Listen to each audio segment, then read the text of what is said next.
Unfortunately, corruption isn't new, but when did we as Americans start accepting it? When did looking the other way become easier than holding our government accountable? Hi, I'm Lorena Tambini, and no matter your politics, Democrat, Republican, Independent, ask yourself, does normalizing the kind of behavior we are experiencing from our president make life better for you, for your family, or your community? Does it lower the cost of groceries, make healthcare more affordable, or strengthen our democracy and economy? Did you want a dictator, or did you just want a strong leader? Trump promised to lower the price of eggs and stop the war in Ukraine on day one. If that's still the goal, 2 months in, let's take a look at what's actually happening. You decide if normalizing his actions is the direction you want for America. And no, I didn't expect those things to happen on day one, but words do matter. And normalizing exaggerations and lies, it really just deteriorates all trust. He is our president and should be held to a higher standard. And yet we're just letting him get away with it. By the way, I had a plan to put this video together, but then I saw Chris Murphy's video. I don't know if you know Representative Chris Murphy. He did a video on Trump's first 6 weeks, and I put the link to it in the description below, as I think he did an amazing job, and you should really check it out. I decided to use his video as a basis for this one, but I'm going to break it into 4 different videos because there's a lot of information and I want to relate it back to what matters to you. There were many events that took place during the first 6 weeks, but we're only going to spotlight about 21 key events. Event 1. On January 17th, 2025, just a few months ago, Trump launched his cryptocurrency, his own meme coin, allowing corporations and even foreign governments to secretly funnel untraceable money directly into his pockets. What he did was he held 80% of the coin himself, waiting until private buyers, this was before it was opened for the public to purchase, waiting until private buyers who were likely seeking favors pushed up its value before releasing more of it into public circulation. So those early private buyers, most likely those billionaires who were sitting by his side out in the open, not hiding on Inauguration Day, those insiders anticipating preferential treatment purchased the coin at lower prices before it became available to the general public. So now this is speculation, as we don't know who the insiders were, which, by the way, is by design.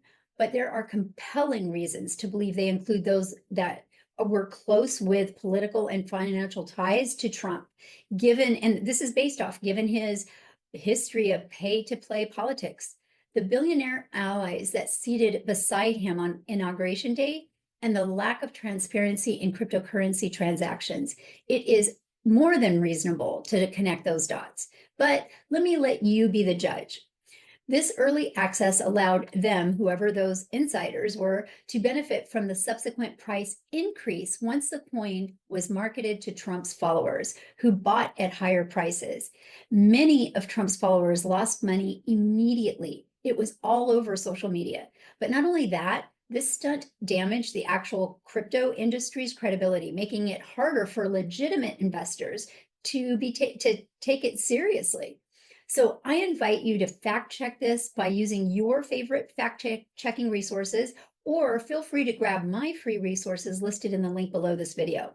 Now compare this to Trump's own words. He idolizes Putin, who openly accumulates wealth at the expense of the Russian people through his 20 plus years in power, both as president and prime minister. Putin's net worth has been estimated to be as high as 200 billion, despite he only receives a modest official salary of 140,000 a year. So based on research, Putin could not have legally amassed that type of wealth through his government salaries alone. Most experts agree that Putin's fortune comes from systematic corruption, state-controlled assets, and oligarch networks, not from his official salaries. So this behavior has become normal in Russia. And now it seems Trump is testing whether Americans can be conditioned the same way. So let's ask ourselves, is it okay to make secret, untraceable donations normal? Is it okay to do that? How do you feel about that? Whether you're Democrat or Republican, does this matter to you? Is this the behavior that you want from your president? Does accepting this behavior improve your life in any way? Is this what your America stands for? Do you want to live in an authoritarian country? Because it seems like that's where we're headed. We still have time to decide if this is acceptable as a nation, but we must act fast before corruption becomes just another normal day in America. So here's another event, event 2. On January 20th, 2025, reports surfaced that President Trump had solicited $1 billion in campaign donations from oil and gas industry executives during his 2024 presidential bid, positioning favorable policies in return. So basically, he said, you fund my campaign, and when I'm elected, I promise you these favorable policies. You can fact check this through the Associated Press or your favorite fact checking resource or my list of 20 fact checking resources. Again, the link is below the video. In a meeting at Mar-a-Lago in April 2024, Trump urged industry leaders to contribute significantly to his campaign, suggesting that their financial support would be reciprocated through policy changes, which would be beneficial to the fossil fuel sector. That was the $1 billion. And he basically said, do me this favor and I'll do you a favor. That's very transactional, which Trump is known to be. Now, that's okay when he's running his own companies, but the government doesn't work like that because the government's supposed to be for the people, not for the president. So upon taking office, Trump issued an executive order on January 21st, temporarily halting offshore wind lease sales in federal waters and pausing the issuance of approvals for renewable energy projects. This action effectively froze numerous wind energy initiatives, aligning with the interest of the traditional energy companies. So he fulfilled his end of the bargain. Well, sort of. Trump's current policies, including tariffs and economic sanctions, have disrupted financial markets, causing oil prices to drop around $70 per barrel. If prices stay this low, they will struggle to stay profitable, leading to layoffs and less drilling. So at the same time, tariffs have led to natural gas surpluses by complicating trade relationships, making it harder for them to find buyers. So this might not have been the best example of the art of the deal. Again, you want to ask yourself, is this acceptable for a president to solicit large campaign donations in exchange for policy favors? So whether you're a Democrat or Republican independent, does this align with your vision of ethical governance? Does prioritizing fossil fuels over renewable energy improve your quality of life? Does it benefit the environment? Are you okay with all the layoffs that will be taking place? We still have time again to decide if this is acceptable, but we have to act fast before such practices become the norm in America. I know a lot of people have this, well, let's just wait and see. And waiting and seeing is not going to prevent a disaster from happening when we can see the evidence trickling in. We should not be sane-washing what's happening. People's lives are being disrupted. Event number 3.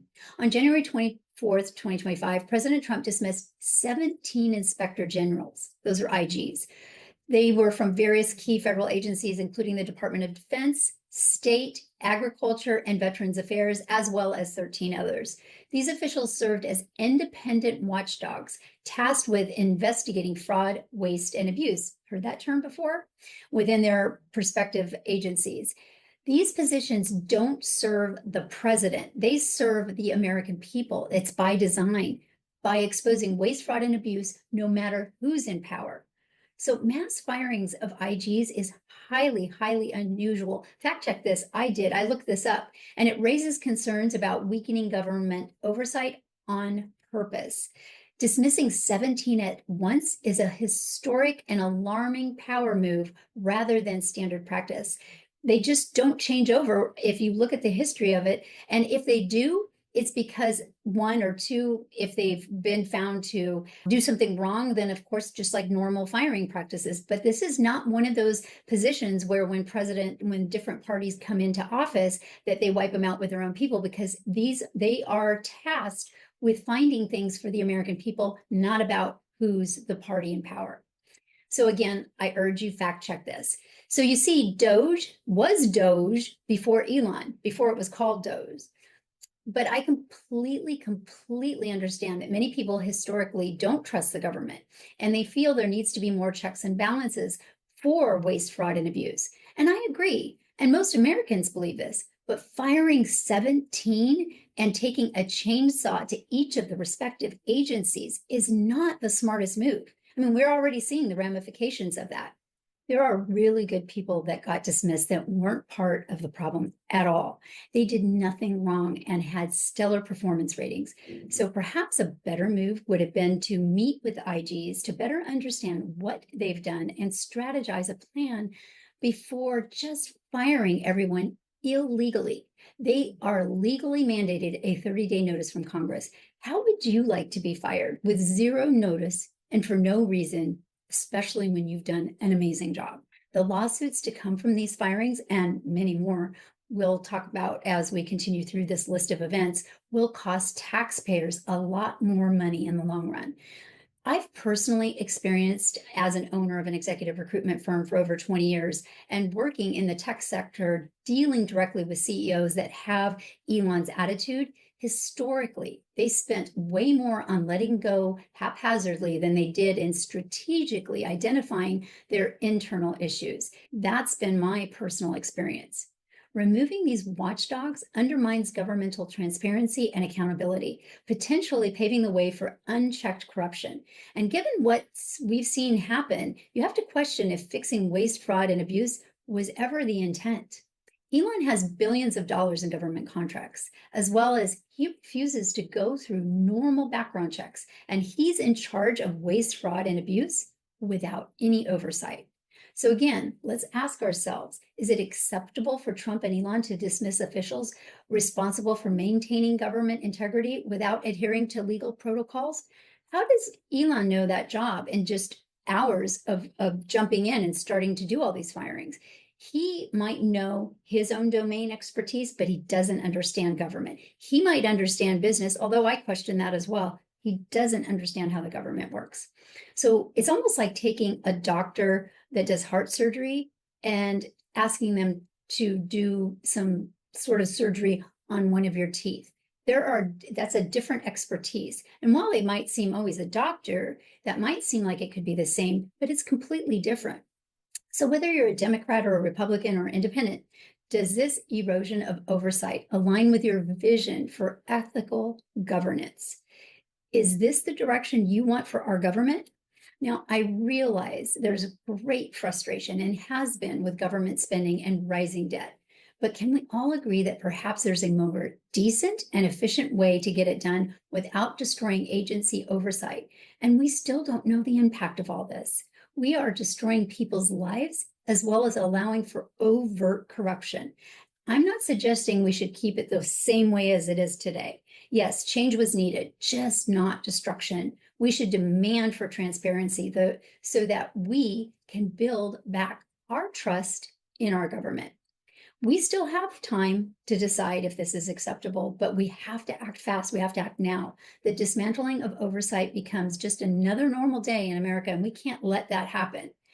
And if you're getting fatigued by all this and want to know how to fight back, I've provided free resources with a link below this video on how you can fight back. Event number 4. On January 27th, President Trump dismissed Gwen Wilcox, a Democratic member of the National Labor Relations Board, and they call that the NLRB, effectively leaving the board without a quorum. They don't have a quorum, which is necessary to function. This action has significant implications. Did you know that companies owned by Trump's billionaire supporters, including Elon Musk, Jeff Bezos, and hedge fund executives, all had multiple cases pending before the NLRB at that specific time? Do you see why having Elon in Trump's ears could be an issue? Now that Elon holds direct influence over labor oversight, cases against him just disappear. The NLRB was actively investigating unfair labor practices at SpaceX and Tesla. So without a functioning board, those investigations stall indefinitely. Does that sit well with you? Let's assume you worked for one of his companies and you had a sexual harassment case you filed. Now it's disappeared. Does that seem right? I mean, I don't think you'd feel very good about that, because that's exactly what's happened for at least 16 people in Elon's companies. It's not just Musk. Nearly every billionaire seated behind Trump at his inauguration had cases pending before the NLRB. Now those cases are all on hold or will likely be dismissed entirely. Again, ask yourself, if you were trying to rig the system, wouldn't shutting down the labor board be one of your first moves? Whether you're a Democrat or Republican, are you okay with corporate elites being shielded from accountability? What would happen if your boss could erase wrongdoing the moment they were caught? Because that's what's happening. Is this what Trump meant by fighting for the working class? I don't think so. What happens to workers' rights when the very agency protecting them is just dismantled? This isn't about politics. It's about whether we allow labor laws to be erased for the benefit of billionaires. We, again, still have time to decide if this is acceptable, but if we don't push back, we are the ones left without protection. Event 5, and I'm only up to January 28th. President Trump awarded restricted shares valued at over $800,000 each to several key figures, including Kash Patel, Donald Trump Jr., and Linda McMahon, and several others from his Trump Media and Technology Group. That's where this came from.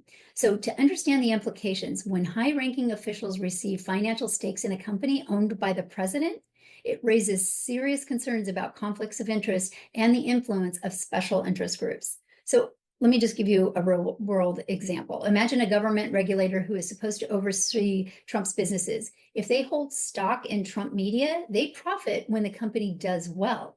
So instead of enforcing fair business laws, maybe they could weaken regulations to protect their own financial interests. Do you see how that could happen?